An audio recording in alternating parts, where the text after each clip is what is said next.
O Brasil está vivendo, gente, um surto de herpes zoster. Ele é causado pelo mesmo vírus da catapora. Nos 2 primeiros meses desse ano, 27 mil pessoas tiveram a doença. Esse número é 3 vezes maior que o registrado no ano passado. Os dados são do DataSUS. Eu estou recebendo aqui hoje o infectologista, Dr. José Humberto Marins, que veio falar da importância, né, de a gente conhecer mais sobre essa doença, porque há uma confusão, né, Zé? Obrigado por ter vindo. Que vírus é esse? Eu que agradeço. Bom dia a todos e todas. Bom dia. Esse vírus tem o nome de varicela zoster. Então, é um vírus, é o mesmo vírus que causa o que a gente popularmente conhece como catapora. Uma vez que aquela pessoa tem a catapora, esse vírus ele fica adormecido em algumas partes, em alguns nervos do nosso corpo. Nossa defesa consegue controlar ele lá. E, eventualmente, ao longo da vida, em algum momento em que a defesa abaixa, por algum motivo qualquer, ou então que a pessoa fique com mais idade, esse vírus ele volta e ele começa a inflamar aquele nervo naquele lugar que ele estava. E geralmente a repercussão disso é uma lesão, uma ferida na pele, onde o nervo passa. E é como se você, Mônica, tivesse um fio de eletricidade desencapado. Aquele nervo fica muito sensível, ele inflama a pele em cima dele também, né? Tem essa inflamação. E aquilo causa um incômodo, uma dor muito forte. Né? Popularmente conhecido também pelos mais antigos como cobreiro, né? Que é aquela situação em que tem essa mancha lá com essa lesão. Eu vi algumas imagens, não são nada agradáveis, né? De manchas assim, aqui nessa articulação, nas costas, da barriga, até no rosto também. Exatamente. Na maioria das vezes elas ocorrem na região do tronco e das pernas e dos braços, mas também podem acontecer em áreas que a gente tem que ter mais atenção, como o rosto, principalmente se for em volta dos olhos. Nessas situações, as internações têm que ser feitas para que o tratamento seja feito com medicações na veia.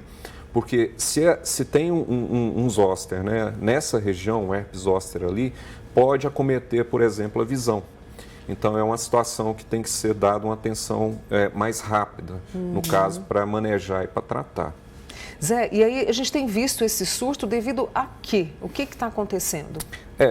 A explicação para isso é o envelhecimento da nossa população. Então, quanto mais idade, a prevalência, né, a chance de ter o herpes zoster aumenta a partir dos 50 anos de idade, relacionado à questão de envelhecimento. Entendi. Mas também tem relação com a questão das comorbidades que deixam a defesa mais baixa. Então, por exemplo, diabetes que não está controlado, ele abaixa a defesa. As pessoas que usam alguma medicação, que também, por exemplo, corticoides, né, que também baixam a defesa.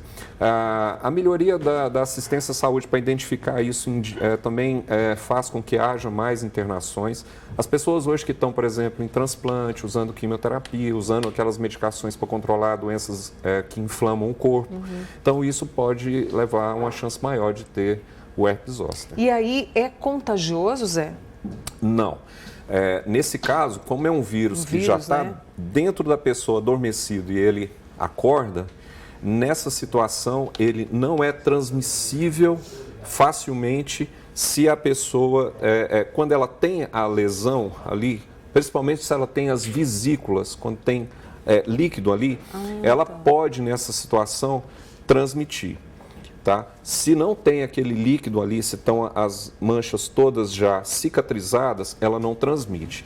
Qual que é o risco maior nesse caso? A gente tem um cuidado maior de evitar que, quando tem essas lesões que tem as bolinhas com líquido, que ainda não estouraram e não cicatrizaram, a gente tende a orientar que pessoas que têm defesa baixa, pessoas que são gestantes, tentem evitar o contato com essas pessoas até que aquilo ali resolva, porque nesse caso o contato pode transmitir. Não é por via respiratória como outros vírus, mas o contato aí sim, quer dizer, pode até ter por via respiratória, mas é menos frequente do que por esse contato.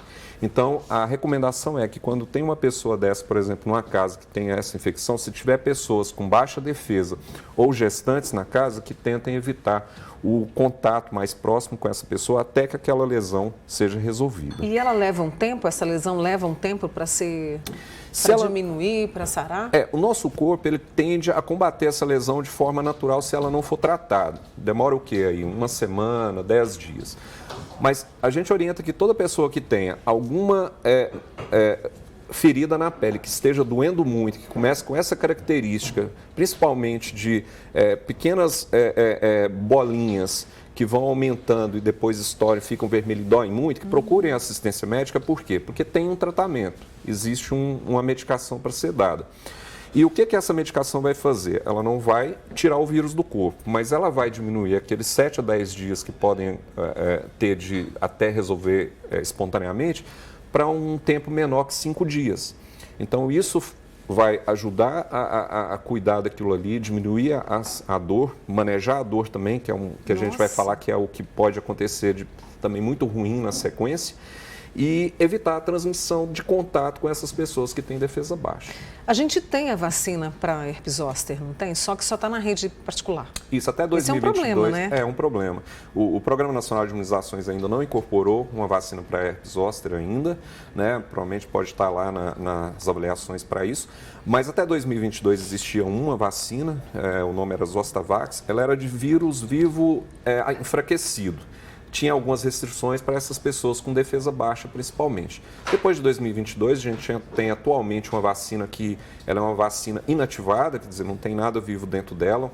Ela é uma vacina que tem uma eficácia muito boa para evitar da pessoa aparecer o zoster nela, mas principalmente mesmo que apareça, que evite o que a gente chama de neuralgia pós-herpética, que é a dor que acontece depois que acaba a doença, que é aquilo que eu falei, se o fio fica desencapado, ele fica ainda muito sensível e a pessoa tem uma situação que essa dor é tão intensa em algumas situações que acaba impedindo as atividades diárias. Nossa. A pessoa fica com comprometimento da sua dinâmica de rotina, depressão e o manejo dessa dor tem que ser feito de uma forma específica para você tentar melhorar a qualidade de vida dessa pessoa. Então, a vacina, ela ajuda a evitar também essa dor que acontece depois. Né? Só que ela ainda não está disponibilizada, né, no Sistema Único de Saúde, é uma vacina com preço elevado. Sim, eu vi. Mas ela tem uma eficácia muito boa. De certo, eles já vão começar a pensar nisso também, provavelmente? O Programa Nacional de Imunizações tem essas previsões de incorporação, né? Isso provavelmente deve estar lá, mas eu imagino que, pelo menos para aquelas pessoas que tenham essas doenças que baixam a defesa, quer dizer, que tem mais risco que as pessoas mais idosas, deverão estar aí no rol de serem contempladas futuramente para vacina. Eu tenho minha amiga Luciene de Uberaba, eu estou impressionadíssima com as imagens que ela mandou do braço da mãe dela. Olha, sumiu aqui, mas olha aqui. E ela pergunta o seguinte, quem já teve pode se vacinar? Sim, a recomendação é que se a pessoa tem a ferida, né, o herpes zoster, nos primeiros 6 meses após, ela tem uma proteção natural. Então, hoje, pela bula da vacina, recomenda-se que após 6 meses daquela pessoa que teve o zoster, ela pode se vacinar. Eventualmente, em algumas situações, pessoas que têm a defesa mais baixa, por algum motivo daqueles que eu já mencionei, isso pode ser até antecipado. Entendi. Mas, no geral, após meio ano, depois que teve a doença, ela pode se vacinar. Esse é o nosso infectologista, Dr. José Humberto Marins, que tirou essa manhã de quarta-feira para conversar conosco. Por isso, vá lá no nosso YouTube, pegue essa entrevista e compartilhe aí com os seus amigos, com os colegas de trabalho, com a família, porque é informação de qualidade, é informação importante. Zé, mais uma vez, muito obrigada, tá? Eu que agradeço. Conte comigo, viu? Bom dia a todos e todas. Bom dia para você também.